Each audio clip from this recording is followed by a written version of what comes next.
Greetings and salutations, friends, and welcome to the fourth and final entry into the How to Play Terra Invicta Guide series, where we are going to discuss the most important part of the video game, without which purging the solar system of filthy competitors and evil aliens will be utterly and completely impossible, namely space combat.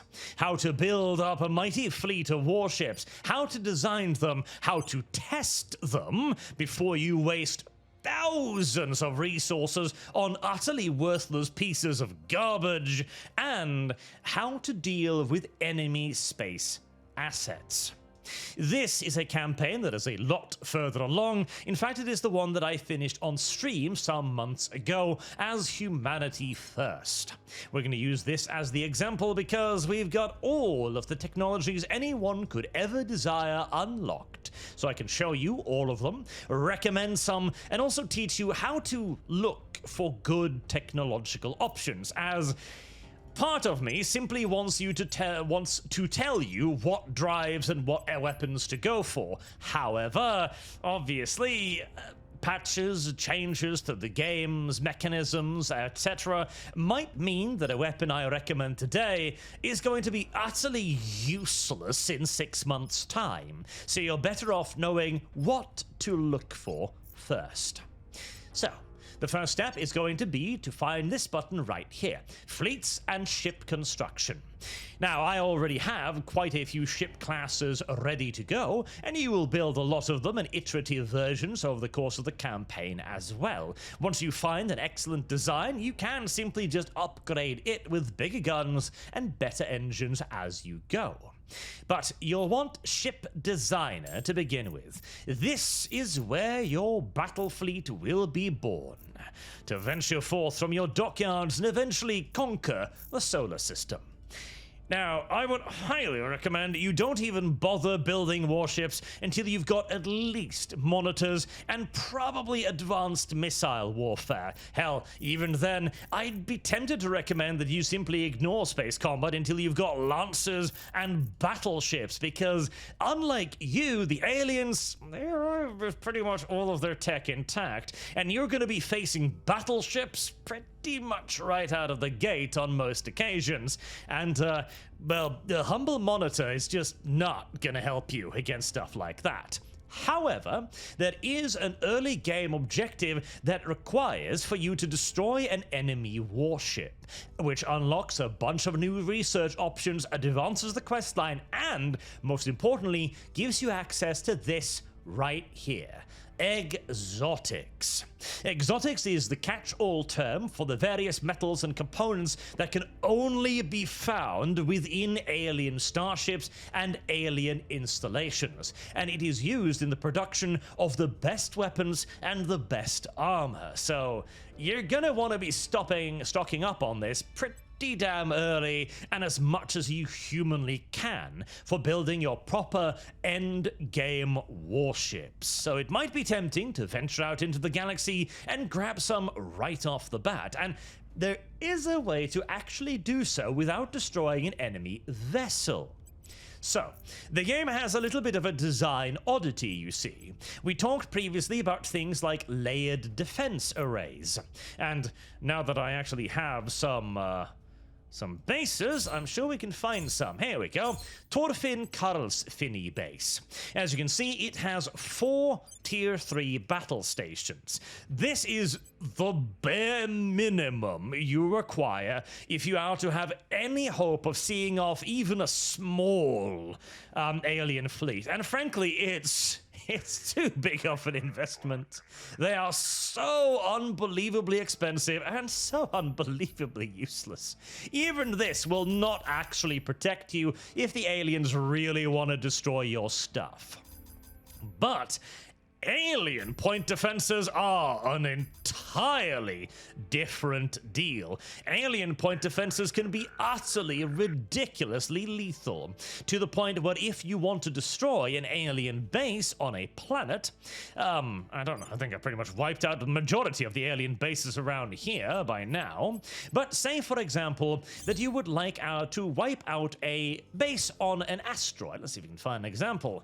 There we go.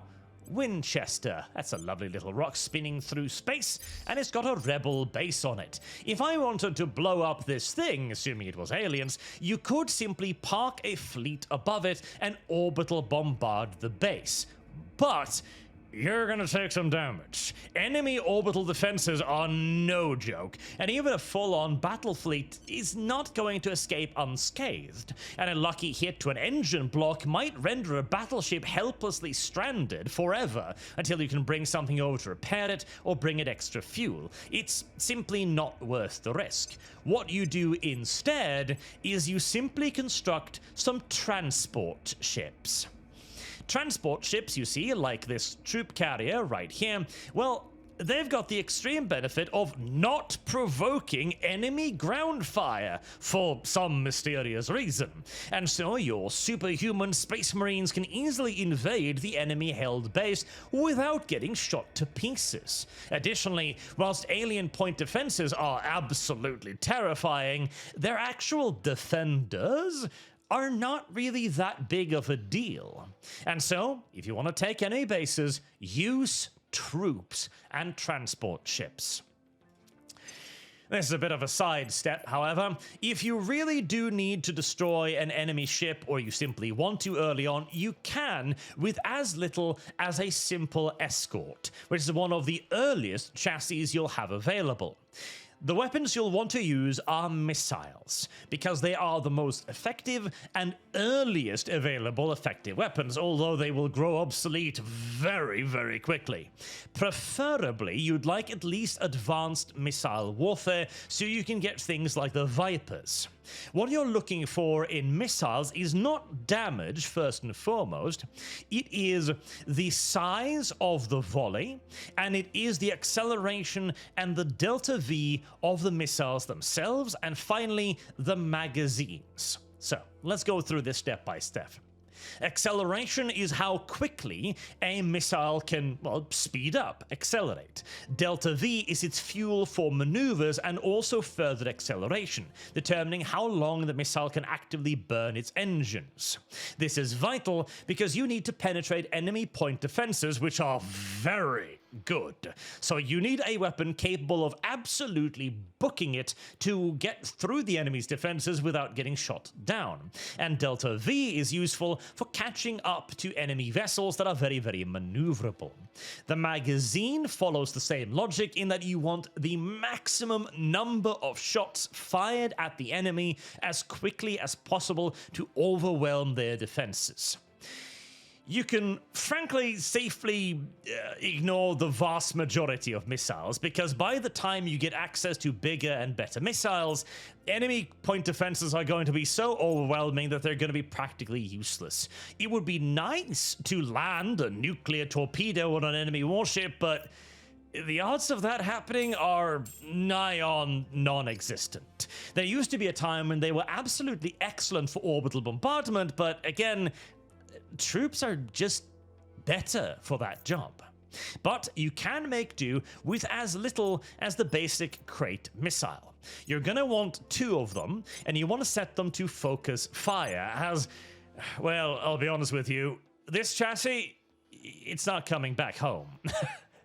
This is very much so a one-way trip. No defensive weapons for you, only the hope that you can get off enough missiles to destroy the enemy warship and then die gloriously.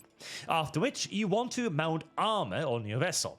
I highly recommend you save for nanotube armor at least. It is a relatively early weapons upgrade, and it will make a world of difference on the mass of your ship. As you can see now, the wet mass is 1,159 tons. If I change that to steel armor, it's 3,508 tons. And weight is of course very important, as it's the primary metric of how quickly you can move your ship, which is, well, the entire purpose of a navy is to have mobile defenses rather than stationary ones. Now, this does not mean that the armor is more effective. 1 point of armor is 1 point of armor. It is simply that nanotube armor is vastly more effective than steel armor, and so you don't need as many inches to provide equivalent protection. So don't think that mounting 24 points of steel armor is really going to be superior to 22 of nanotube armor. Not at all. You're not going to need to armor the midsection or the rear section because, again, this ship isn't coming back home, and the only reason you're armoring the front is to buy it enough time to get off its missiles. But there is one module you absolutely must have, and that is the targeting computer. At a super early point, you're probably only going to have Mark 1, which is going to cause you some problems, but you have to have it. This is absolutely, utterly non-negotiable. Without a targeting computer, the alien warship's electronic countermeasures will completely paralyze your weapon systems. It'll shut them down, and you'll be lucky to be able to fire a third of your weapon systems in a single volley. Lucky, too. Even with targeting computers Mark 1, you're probably only going to be able to dump half of your weapons at a time, which is again going to severely impact your ability to overcome enemy point defenses. So you want to upgrade this ASAP. And you would also like ECM. Now, ECM is not effective against alien warships until much later upgrades, but eventually you do want ECM. The second module is a simple magazine. The magazine increases the amount of munitions all of your weapons can carry. So if the crate missiles begin with 18, the magazine will simply increase that by an additional 50%. Vital for missile boats. You don't really use it for anything else, but missile boats need loads and loads and loads of magazines. As for radiators and power plants, it's going to depend a little bit on what you've got available.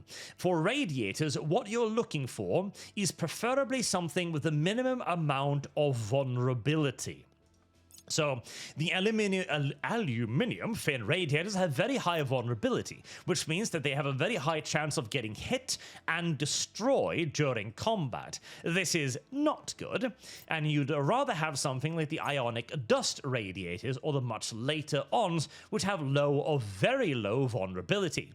This allows you to keep the radiators out and active during combat without risking being damaged. This is important because, well, it's not on a missile boat. Missile boats don't really care. But later on, all of that energy from firing your weapons needs to go somewhere. And if you don't have a way to radiate it out of your warship, eventually you're just going to cook your people alive. And before you're allowed to do that, your ship will shut down and you'll be a sitting duck. So radiators are very important.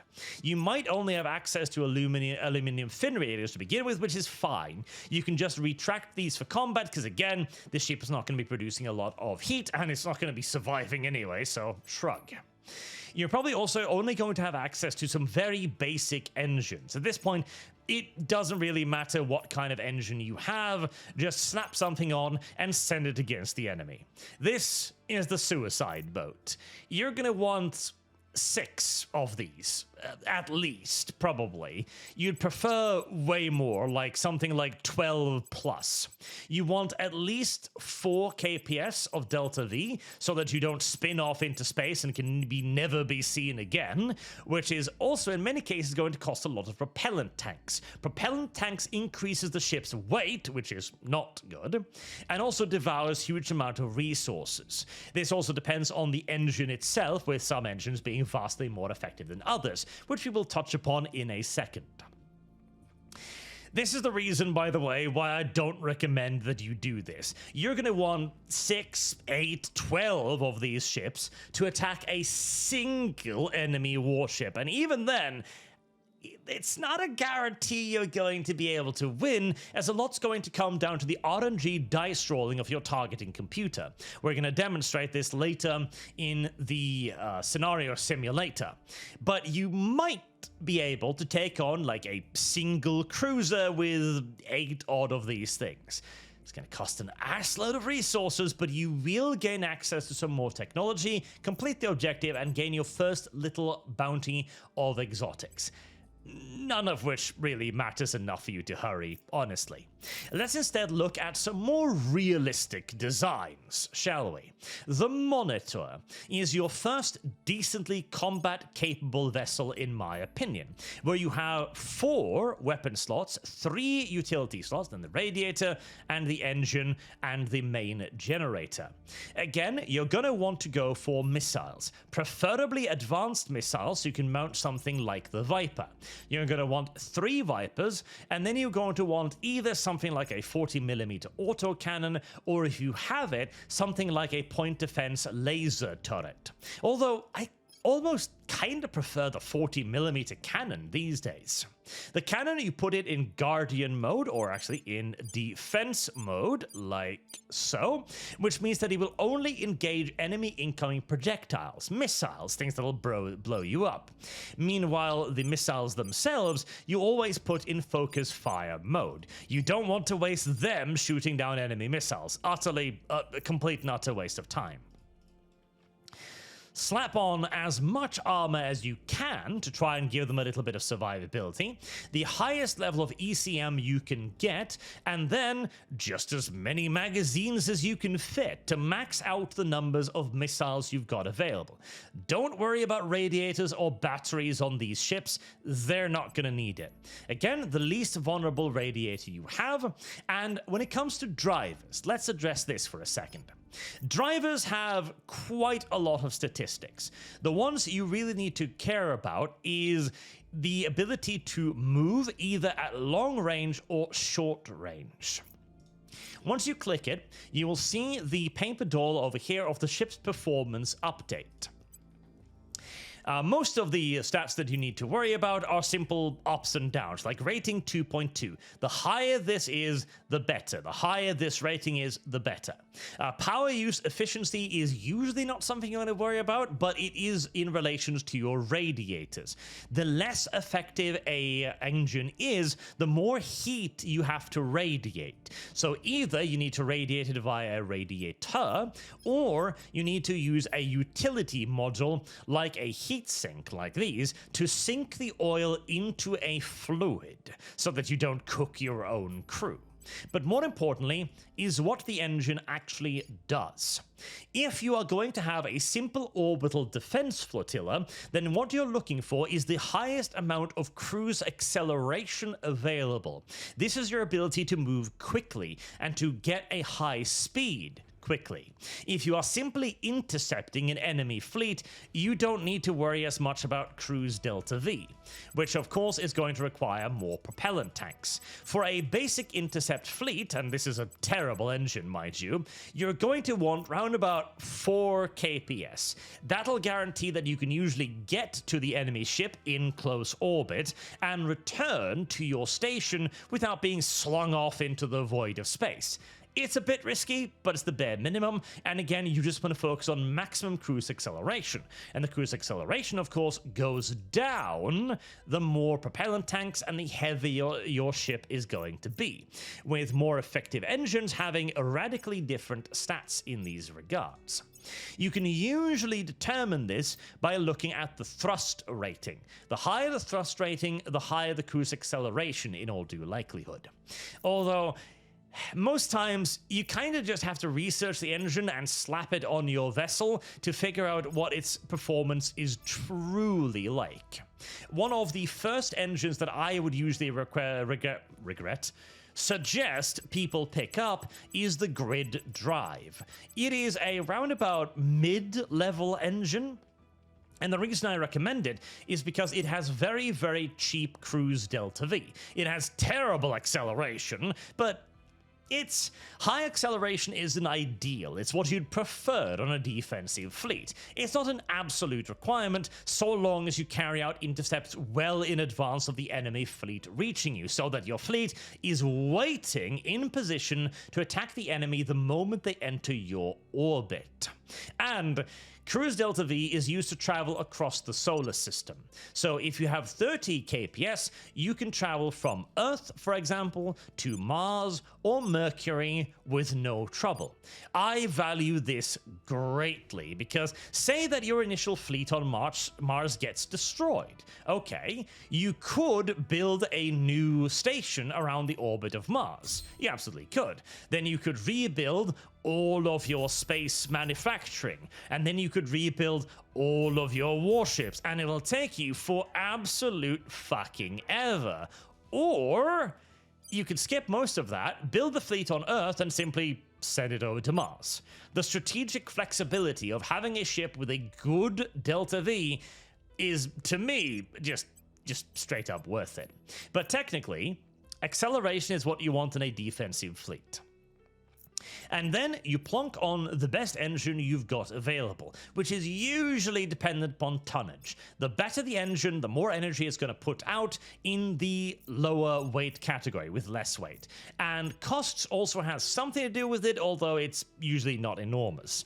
Though in certain cases where you are very low on fissiles, for example, you might not want a fission or a fusion reactor for obvious reasons.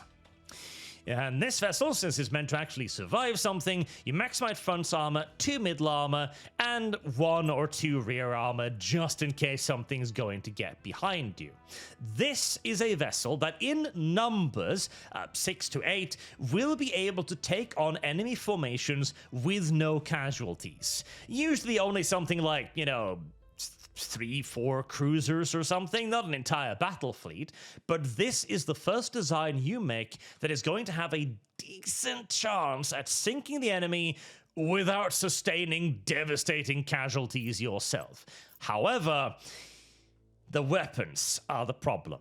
There will come a point where your Viper missiles are simply not going to penetrate the enemy's point defenses anymore, virtually no matter how many of them you bring. If you're up against something like an alien mothership or a number of battleships, they can shoot down just about however many missiles you care to bring. So, yeah. There is one more sneaky little design I want to show you, though, for an alternative to this. So, missiles are obviously what you'd think would be the best, because they're nice, they're fast, they can penetrate enemy point defenses, and they're going to hit pretty damn hard. However, do not underestimate the beauty of the 40mm autocannon, my friends. Oh no! No indeed. You would be surprised what the humble Bert can do. If you take a monitor, you give it one gun that is placed to, for example, Guardian mode, so it focuses on incoming ammunition first, then 3 more Bert set to aggressive, well, you'd be very surprised what that can actually do. They've also introduced a new firing mode, which I really like, by the way, and it is the bracket fire mode. This means that instead of shooting everything at the target, it tries to shoot a little bit around the target, increasing your chances of shooting down an enemy vessel that is maneuvering hard. It's by no stretch of the imagination guaranteed, but it is a lot more effective. Now then, let me demonstrate these designs to you first, before we get into the endgame stuff that you want to aim for later down the line. So, how do you simulate space combat? How do you check your design before committing all of those resources to building a fleet that might just get murdered in its very first encounter? That is the skirmish button. Now, the skirmish button might sound like oh, it's just a fleet on fleet thing. It's something you mess around with a little bit. What use is this? You can add player ships. So what you do here is you select your faction, then you click add player ships, and then you'll see a bunch of randomly designed vessels, none of which are yours, and then import from save. This is the important one. Let's take our save for tech tests and we click import. Once you are beginning to import the save game, it will take all of your customly designed vessels and make them available in the skirmish mode, where you then click on the ship and you will see down here all of your custom made warships right there. This is how you can just select one, like the Suicide Trash Can class escort, and add in however many you want. Then you take the enemy fleet, like the aliens, and you set up the battle that you would like to simulate. Now, last time, not all of the alien warships are in the simulator, which is a little bit silly, and there are certain warships that, well, will just kind of absolutely annihilate your ass, which is rather unfortunate. But this is how you simulate space battles to check the capabilities of your warships. Now, early on, what you're going to be running into majoritively are probably things like singular cruisers or smatterings of smaller warships. But honestly, the smaller warships are half the time even more dangerous than the big ones, which sounds silly, but is very much so the case. Let's now have a look at a couple of example scenarios, shall we? Starting with the humble Suicide Trash Can. This is the equivalent of the ship we designed in the campaign earlier. It's a rather sad little vessel. It really is. As you can see, its radiators are currently extended. You don't need to worry too much about that, as you're not really going to be radiating that much heat with these small vessels, but you'll see that the weapons have a range of 800 kilometers. Now, when you want to fire these weapons depends majoritively on the class of vessel you have. In the case of the little Suicide Trash Cans, as you can see, they start taking damage pretty much immediately at maximum range, so you just want to fire as soon as you can, really. You ain't got time to faff about. As the missiles are fired, you will see they are simply mag dumped into the ether as quickly as possible. And sometimes you will notice this icon right here. This icon means that the enemy's electronic countermeasures have locked your weapon's ability to fire, and so that weapon will not be able to fire until a lengthy cooldown period comes to an end. This is the Achilles heel of missile-based weaponry, because remember, to overcome the enemy's point defenses, you need to dump the maximum number of missiles into the void simultaneously, which means that only being able to dump half of your weapons is really, really bad. And there goes our first suicidal trash can. If we zoom out a little bit, you will see the missiles as little red dots. We're going to speed up there, and this is probably not going to go very well, I can't lie to you. A single enemy cruiser. It's already destroying our ships, and there comes the enemy's point defenses. As you can see, they're pretty damn good, and this is one enemy warship right here. There's probably going to be enough to overwhelm it in this case. There we go, maybe? Okay, we're beginning to get some impacts. There we are. So, the impacts are now beginning to hit the enemy warships, and they are dealing damage. But enemy ships are pretty heavily armored as well, so you are going to need quite a lot of hits, unless you are able to try and hit the midship or the rear parts of the armor, which are usually less guarded. Now, we are actually beginning to penetrate and do some damage. Whether or not enough missiles get through, however, no. No, they don't. This is why, if you're going to use suicide trash cans, if all of the missiles had been fired at the same time and hit at the same time, it would probably have been enough to destroy the cruiser. Against smaller, more maneuverable vessels, if anything, your odds are even worse, because a bunch of your missiles will simply miss the target. If you're going to do this, you need to dedicate 8, 10, 12 ships to be able to take down even something like a single enemy cruiser. Or you need to get very lucky with a smaller enemy warship. Again, possible, but not recommended.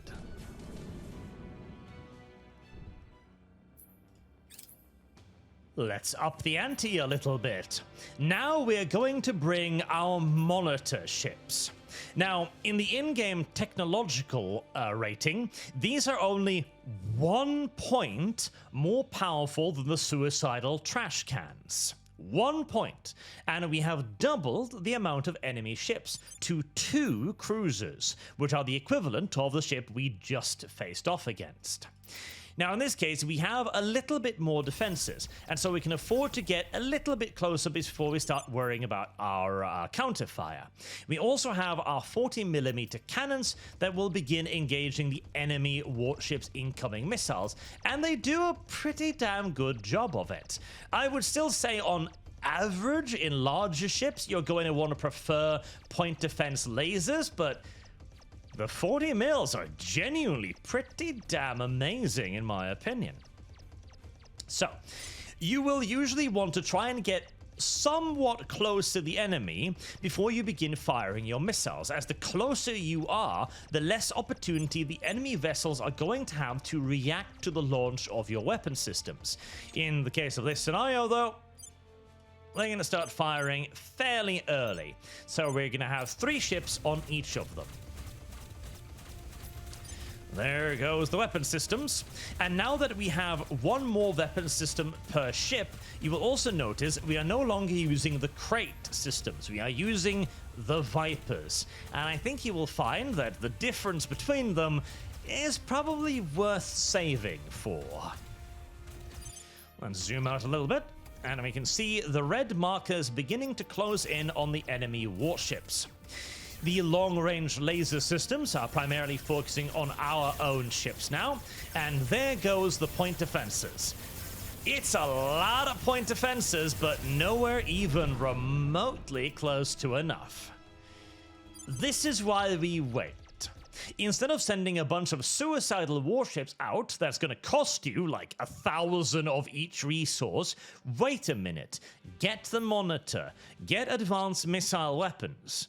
And suddenly, you're not just engaging the enemy effectively, you're wiping them out at 0 cost to your own forces. And one final example. Ladies and gentlemen, allow me to introduce you to the Burt class warship.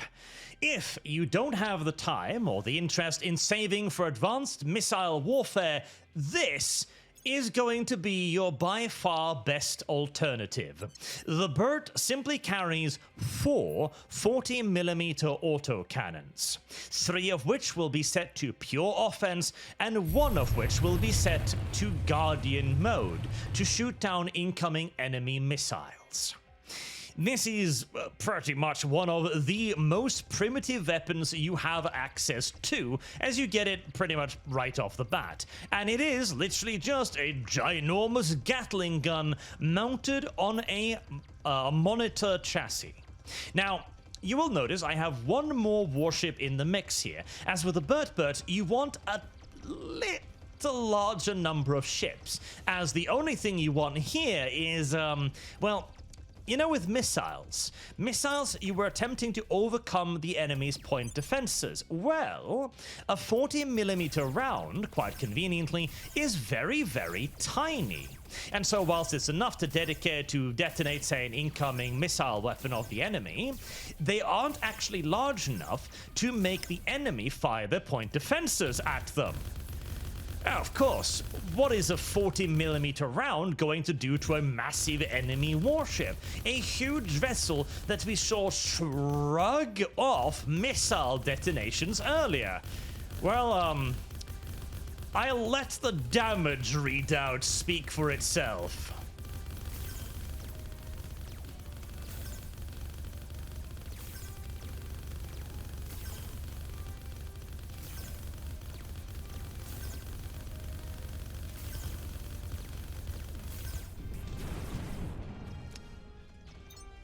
Pretty nice, right? So, the reason why that happened is simply because the 40mm cannon rounds by themselves do basically no damage. In fact, the majority of the time they will do quite literally no damage, beyond chipping off a little bit of armor here and there, and it's not enough to really matter. However, when you are hitting the enemy warship with 100 of these impacts every single solitary minute, when you are literally polluting space with dozens of tons of lead, you're gonna get critical strikes, and those critical strikes will do damage. It might not be much, it might be only 1 out of every 50 hits that does a crit, but they will do damage. And additionally, you may notice this ship is not shooting back right now, despite the fact that it was, of course, firing at me a little bit earlier. The reason for this is that all of those hits, all of those critical hits, are actually damaging the enemy ship's internal components. It's damaging its guidance systems, it's damaging its weapons, it's damaging its engines, all of these things continuously, which basically stun locks the ever-living shit out of the enemy warship. Now, this obviously does have a rather sizable RNG component, because you're basically crit fishing with just the maximum number of hits available. This means that sometimes you're going to go up against 2 enemy cruisers and you're going to blow both of them apart. Sometimes you might not even get one of them. Other times, like this, you're going to hit kind of like a nice middle ground where we destroyed 1 enemy cruiser and we are going to leave the second one absolutely beat to shit and crippled. And the best part is, we didn't even lose a warship out of all of that. And as an added bonus, guess what? 40mm autocannon rounds are a hell of a lot cheaper to resupply than missiles are. So if you really do want to get a very early kill against enemy warships, especially against smaller warships, mind you, the 40mm autocannon is your god. Worship it, pray to RNGesus, and watch it reward you amply. Having then showered the 40mm autocannon with the praise, love, and adoration it deserves, let's look at what you want to go for endgame then, and some specific weapon systems. So, most of these chats is frankly useless, beyond things like using the frigate for a transport, for example, or using smaller ships with just minimum mass for taxis to carry counselors throughout the solar system. The chassis you want to focus on is the Monitor for early game potential, and then maybe the battle cruiser and battleship mid-game. And then eventually you just want Lancers and Dreadnoughts. Titans, don't worry about them. They don't carry enough additional firepower to really be worth mentioning, honestly. And, well, you can simply just use a Lancer to carry the same kind of super heavy ordnance. And Titans, they're just too gosh darn heavy to be of use. The extra weight doesn't really add anything worthwhile, though they are pretty, if nothing else. So, the reason why you want to have a mix of ships, you want Dreadnoughts and you want Lancers, or you want battle cruisers and you want battleships. This is because they are supposed to do 2 different things.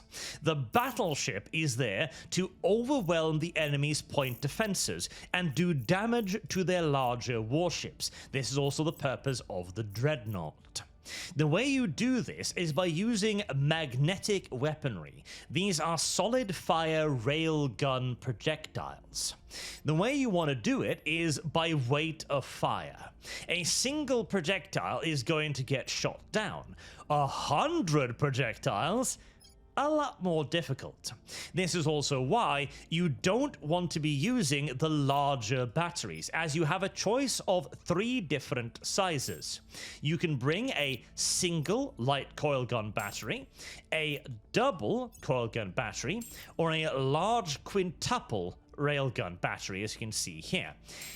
The bigger batteries are nice in that they hit harder and that they have a higher muzzle velocity. The muzzle velocity is very, very useful to overcome enemy point defenses simply because the projectile will be moving a lot faster. The faster the projectile moves, not only does it get to its target quicker, but it also hits harder, as the game does simulate the speed of a projectile. You will often want two distinct types of these larger warships. One of them might be the Valhalla class, as we can see right here. The Valhalla class is a defensive warship. It carries two laser cannons, simple 60cm ultraviolet set to do defensive, and 2 point defense turrets, along with the largest nose-mounted gun it carries, and one heavy coil gun battery on the back. This is meant to kill stuff.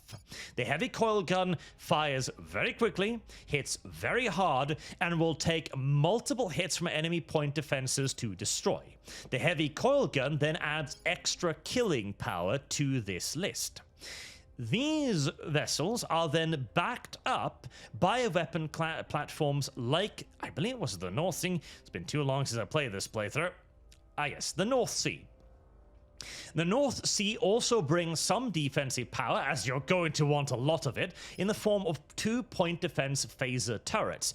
You can probably sacrifice one of these, honestly, but as you can see, it brings light coil gun batteries. The reason why you want these is because they fire more shots. If the enemy has to engage 2 shots, then it doesn't really matter how fast they are or how heavy they are, they're going to shoot them down. If, however, those 2 super heavy shots are masked by 4 lighter shots, suddenly the amount of point defense the enemy need to put out to stop you has increased dramatically. And you want a roughly even mix between the two to maximize your killing potential, as you need to hit that sweet spot where you're overwhelming the enemy's point defenses whilst also being able to actually damage their ships. As the light coil gun battery, it simply doesn't hit hard enough to overcome late game alien armor, so you're going to need the bigger guns to deal the oomph damage at the end. You are also going to bring some specialized laser weaponries as well. So this is why we use the Lancer or the Battle Cruiser, because you can see they have large nose mounts.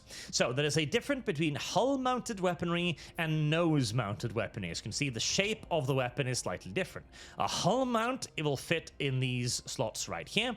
A nose mount can only be placed in the nose. They can either be small batteries or larger batteries, taking up a larger number of slots.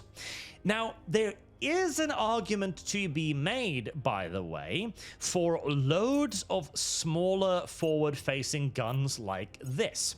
This can be very effective as a single umbrella defensive warship. I have had some success with this design of simply having a couple of point defenses, or more likely just single lasers, and then a large battery of smaller nose guns, as this does give you quite a bit of intercept capacity. Although, generally speaking, if you're going to do that, just do it with a battleship instead, as you're going to get a larger number of laser weaponries engaging the enemy and shooting down their projectiles. And here's the crucial thing.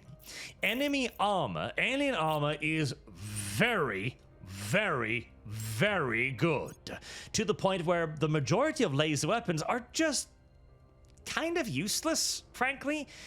Laser weapons are a thing that you research for the end game tree, and that's pretty much it. Infrared lasers are actually worthless. For anything beyond added point defense, don't use them, they're terrible.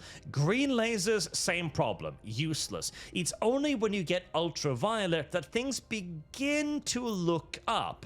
And if you use the largest ultraviolet mounts that you can find, they do something, which is about all I can really say for them. They will help you deal with smaller enemy flanking vessels, so long as you can get midsection or rear section shots, but they're not going to be dealing with enemy mainline warships. Even when you get the largest possible ultraviolet phaser batteries, you're still going to really struggle to do damage to enemy warships frontally, but that is not the purpose of the Lancer.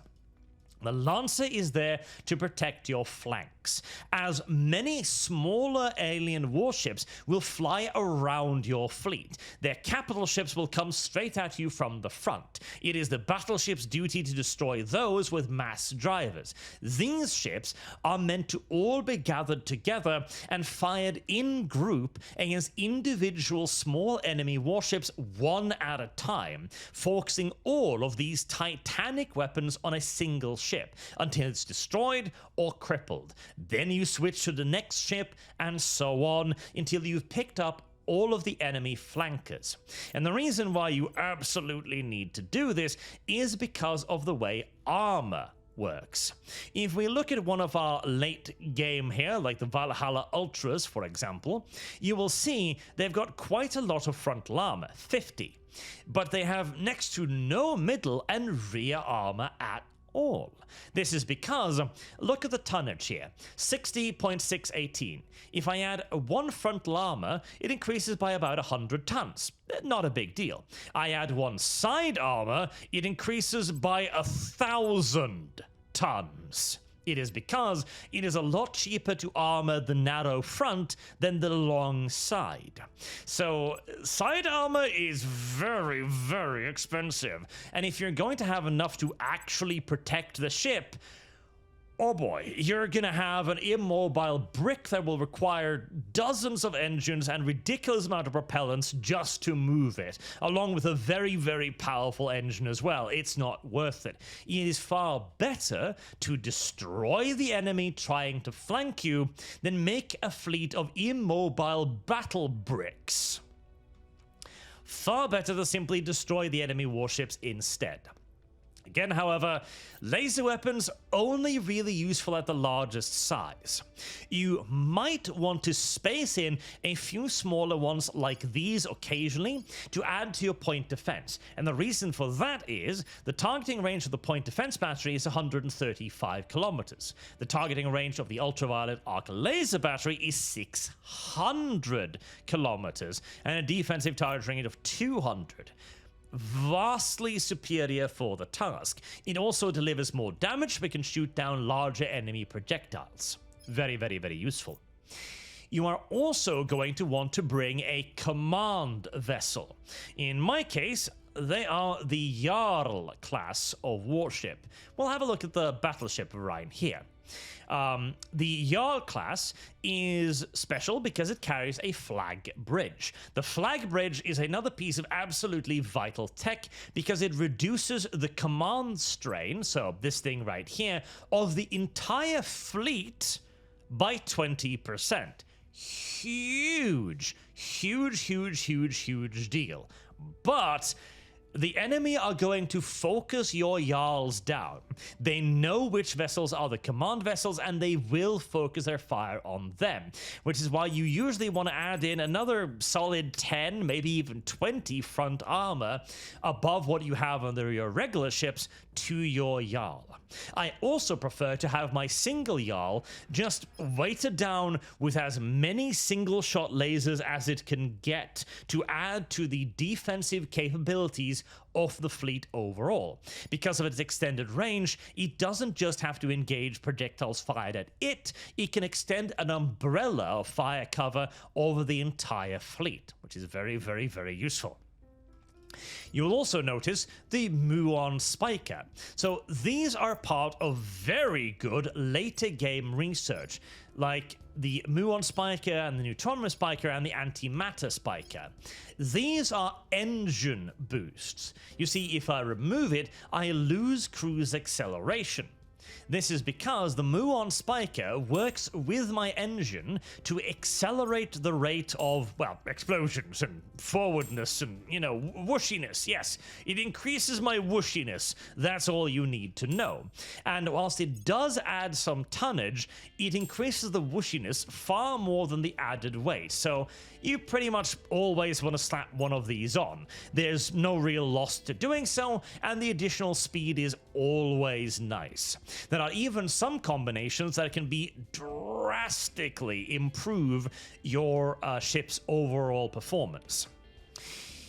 Now, you don't really want, by the way, to bring heat sinks. So heat sinks, I feel like heat sinks needs a buff or some additional utility or something, because the moment you get something like the lithium spray radiator with its very low vulnerability, you don't bring heat sinks, because the chances of your radiator being destroyed are next to nothing, and the chances of you overloading your radiator by firing your weapons is next to nothing. So why would you take another 205 tons to dump heat?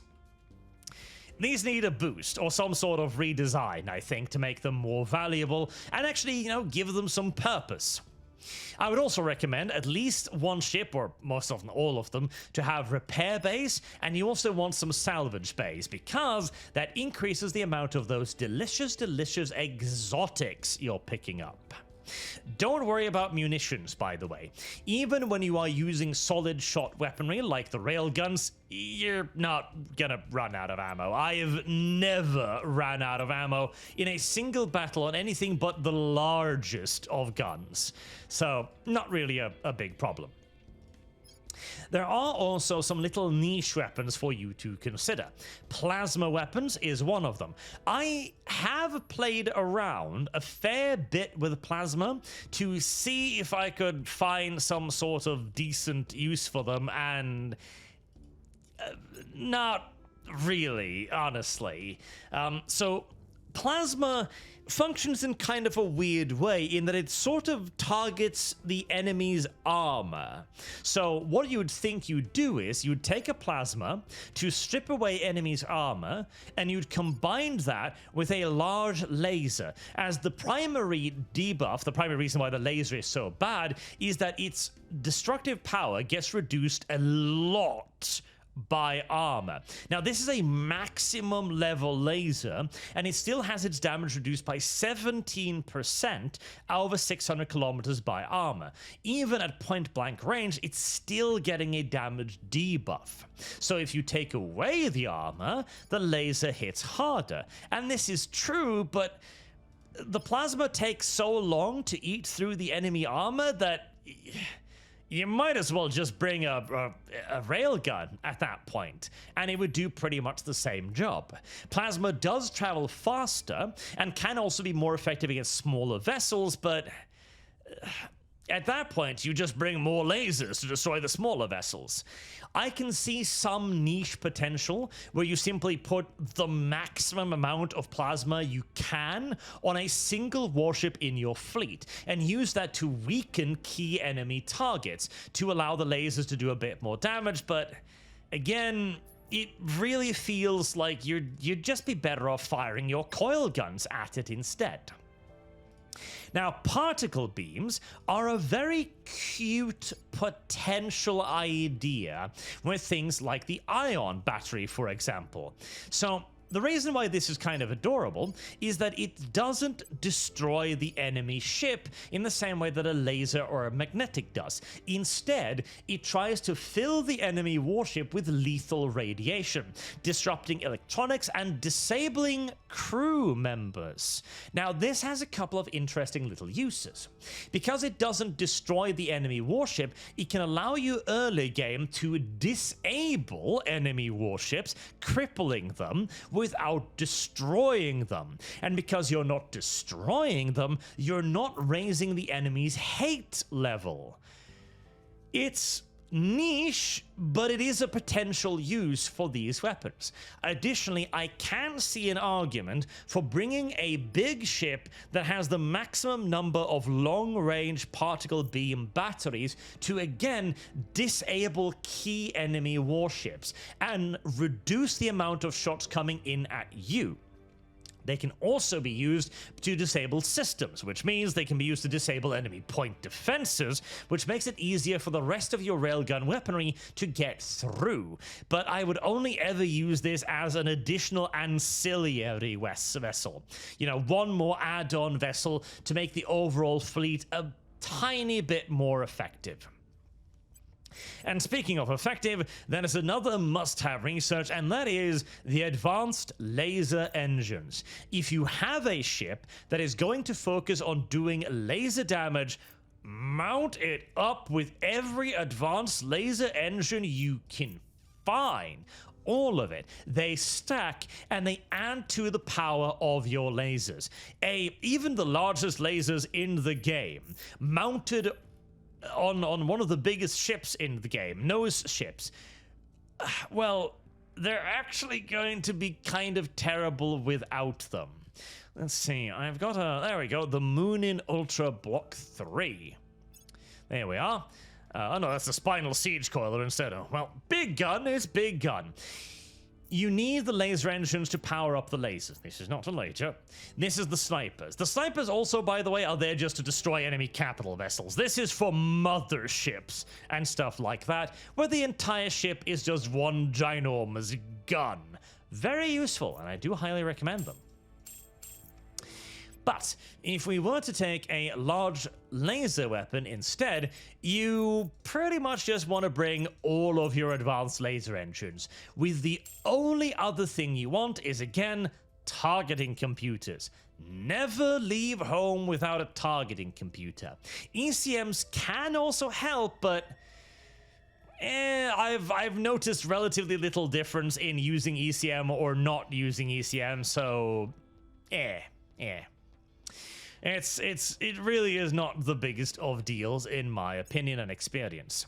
You might also want to bring some batteries, especially for your larger laser weapons, as they use a fair bit of energy, but with the size of the reactors you have at this point, often the batteries too are going to be superfluous. Make the design, load it up in the skirmish setting, and see if it drains all of its power in one shot. Bring some batteries. Any other circumstance, ignore the batteries, as they're not going to help you anywhere near as much as a bigger and better engine is, or reactor, more correctly. And finally, missiles. Just ignore them. Just ignore them. Again, it sounds like a really nice thing to be able to deliver damage, and it's damage 1.1 billion megajoules. Don't get me wrong, if that ever lands on something, it is going to fucking delete it. But the odds of it ever landing? Not good. And furthermore, its magazine size is pathetic. Even if you took the biggest ship you could with this, let's see, we'd probably want a nice dreadnought, yeah? A dreadnought. And we load it down with, what's the largest magazine size we've got? Is it just 4? It's just 4, isn't it? Okay. Load it down as many of these we can, and then you slap on as many magazines as you can. You're going to have a grand total of, 24 base, 100? Total 18. Okay, so yeah, you're gonna have a little over 100 odd total missiles. Is that gonna be enough to overwhelm point defenses? I'd be surprised. Now, you might have this as an ancillary vessel yet again. I could see an argument for having one of these ships at the back of your fleet, and then you simply carefully allot a couple of missiles here and there. A couple of missiles to that ship, couple of missiles to that ship, couple of missiles to that ship, and if you get lucky and they slip in, being covered by all of the mass driver weaponry, the damage will indeed be absolutely devastating, but 9 times out of 10, I just bring another regular mass driver battleship instead, which is a bit unfortunate. And I wish missiles might have some kind of different ability, mayhaps I don't know, something like an advanced guidance system, for example, where instead of striking frontal armor, they always strike mid armor, for example. Or maybe have a special missile that does that at a higher level. Now that would be dangerous. That would be worth bringing, but otherwise, just stick to mass drivers, frankly. So, at the very end then, let's actually load up a big battle and see how it might work out. As the battle begins, our big boy ships have already started punting out a couple of ranging shots. This is a pretty classical engagement where the enemy's smaller lighter warships, these are the flankers, as you will see, will already start breaking out of the pack. That's what you want to target with your big laser battery warships. They will be able to reach out and touch very, very, very early on. You might also want to lock these so that they actually stay with the enemy, the lock-on target. This means that they'll keep their big guns pointed in their general direction. You want to fire the lasers quite early on as well, so that you might have an opportunity to capture some of the enemy warships flank on, as that will do a whole heaping heck of a lot more damage. You can also use the side view here, so you can see here, to determine how far away an enemy is, as again, you want to be shooting at relatively close range to make sure that your lasers, which don't do a whole lot of damage individually, will be able to do their full damage together. And this in the little battle cruiser right here is already feeling the pain. There's a whole heaping heck of a whole lot of enemy missile weapons coming in our way as well, but we do have a lot of point defense, almost as much as the enemy have at this point. The first enemy skirmisher, I think, just blew up, which is lovely, in which case we simply target the next one in line and keep repeating this procedure until there are no more filthy little enemy warship trying to sneak around us to shoot at our exposed and vulnerable flanks. Our bellies must be protected from the enemy swine. But even then, this is a relatively small flock. You should see some of the battles in the later parts of my campaign playthrough. Oh boy. When you're attacking enemy fleets many times your size, with reinforcements pouring in of dozens of small flanking vessels, your interceptors are going to be very, very, very busy little warships, for better or for worse. With most of the little warships dealt with, we can also start pointing our lasers at the main enemy. Not that we're going to be doing much damage at this kind of range, but might as well. You may also see the enemy's point defenses when they start getting in fleet-size strength like this. It's a lot. It's a real ridiculous lot. And the primary way we get through it is yet again number of projectiles. You will see here the different speeds of the projectiles coming in. The super heavy shots there in the middle being covered by several smaller shots running out ahead of them to absorb point defense shots. The heavier shots you will see also requires a multitude of enemy point defense hits, so that every time they need to focus on one of the large shells, smaller shells get a little bit closer. Every time they begin intercepting the smaller shells, larger shells get a little bit closer. And so, incrementally, step by step, you begin overwhelming the enemy's point defenses. And once that network starts cracking, then the damage starts flowing. You obviously need to make sure that you yourself have enough point defenses, but fortunately, the enemy's primary weapon throughout the entire campaign is going to be missiles, and missiles can be shot down fairly easily. However, another primary enemy weapon is going to be plasma. That is the reason why Bane here, the Ultra class, is currently taking damage, because the enemy plasma can hit from very long range and is beginning to melt through the Bane's armor. This is basically unavoidable.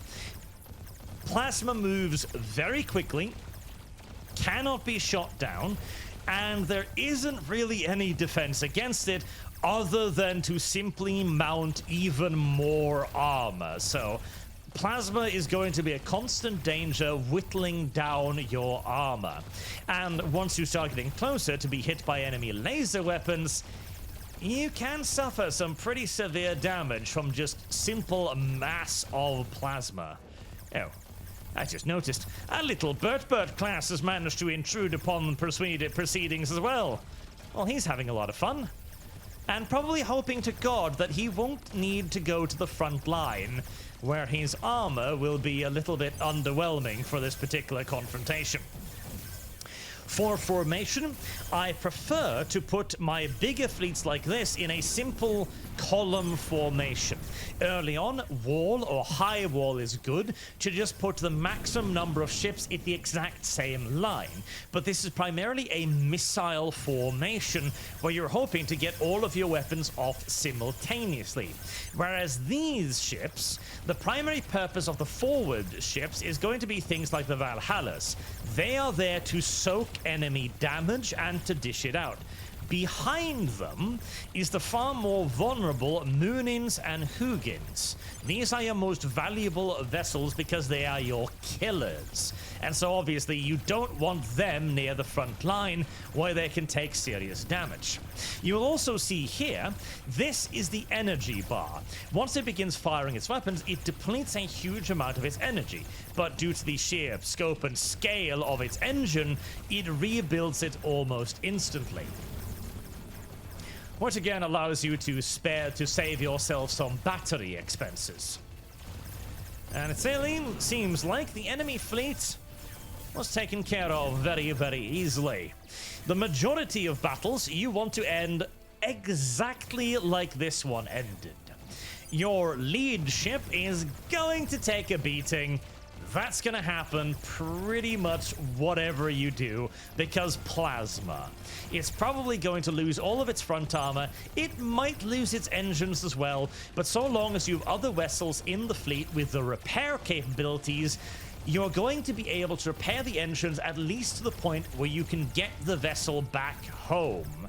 And that's all at the end of the day that matters, as you want all of your battles to be you wiping the enemy whilst taking no damage. For the simple reason that whilst you've been fucking about on Earth all game, the aliens, they've been mining resources.